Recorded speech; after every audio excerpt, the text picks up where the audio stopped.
وذرنی اور چھوڑ دیجیے مجھے، والمکذبین اور جھٹلانے والوں کو، اولی النعمتی جو نعمتوں والے ہیں، ومہلہم اور ڈھیل دیجیے انہیں، قلیلا تھوڑی سی، وذرنی اور چھوڑ دو مجھے، اس کا نہیں مطلب کہ مجھ سے الگ ہو جاؤ، مراد یہ کہ مجھ پہ چھوڑ دو، والمکذبین اور جھٹلانے والوں کو، یعنی جھٹلانے والوں کا معاملہ مجھ پہ چھوڑ دو، کفار مکہ کی طرف اشارہ ہے۔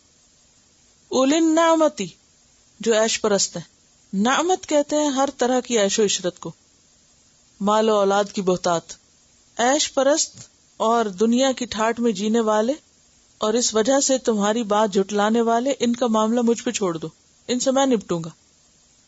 وَمَهِّلْهُمْ قَلِيلًا اور مہلت دو ان کو تھوڑی سی، مہلہم کا لفظ جو ہے یہ مہلت سے یعنی ڈھیل دینا، آہستہ آہستہ کوئی کام کرنا، آہستہ اور نرمی سے مدت بڑھاتے جانا اور جلدی نہ کرنا، یعنی ان کے معاملے میں جلدی نہ کرو۔ کیا کرو؟ انہیں تھوڑا سا چھوڑ دو، ان کو اسپیس دو، ان کو ڈھیل دو، ذرا اگنور کرو۔ یہ کیوں ضروری ہے؟ اگر ایسا نہ کیا جاتا تو عمر بن خطاب کس طرح مسلمان ہوتے؟ دین کے دشمن تھے، ان کو ڈھیل دی گئی، مہلت دی گئی، وقت دیا گیا، سوچنے کا موقع دیا گیا، اب آہستہ آہستہ مسلمان ہو گئے۔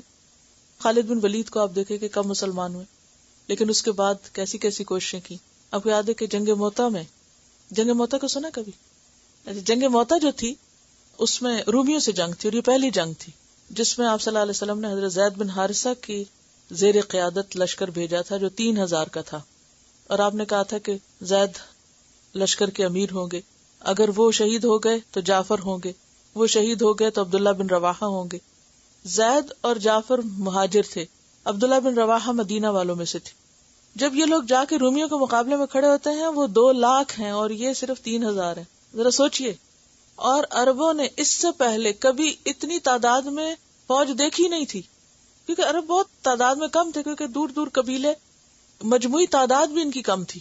اب کیا ہوا کہ جب انہوں نے دیکھا کہ 2 لاکھ اور ہر طرف انسان ہی انسان نظر آ رہے ہیں، تو پہلے انہوں نے سوچا کہ ایسے موقع پر مقابلہ کرنے سے بہتر ہے کہ ہم واپس چلے جائیں، لیکن انہوں نے کہا کہ نہیں، اگر ہم، حضرت زید نے شاید کہا کہ جب ہم شہادت کی نیت سے آئیں، ہمارا الٹیمیٹ گول کیا ہے؟ اللہ کے راہ میں مرنا، تو پھر مشکل کیا ہے؟ ہم شہید ہو جاتے ہیں۔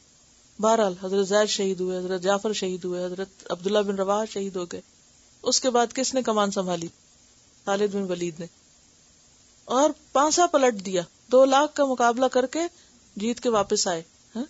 تو خالد بن ولید کو اگر مہلت نہ دی جاتی، یہ ولید بن مغیرہ کے بیٹے ہیں، تو کوئی کتنا بھی دین کا دشمن ہو، مہلت دیں اس کو، کوئی کیسی بھی خلاف باتیں کرے، کچھ بھی کرے، مہلت دیں، تھوڑی ڈھیل دیں، اس کو تھوڑا سمجھنے کا موقع دیں۔ یہ تو اللہ کا کام ہے، کوئی پتہ نہیں کل اللہ اس کو دین میں شامل کر دے، اور وہی آپ کے لیے وہ کام کر دے جو آپ خود نہ کر سکے۔ تو اسلام کو ہمیشہ کامیابی ہوئی ہے نئے بلڈ کے شامل ہونے سے، اور نیا بلڈ اسلام میں شامل ہوتا ہے برداشت سے، حوصلے سے، اعراض سے،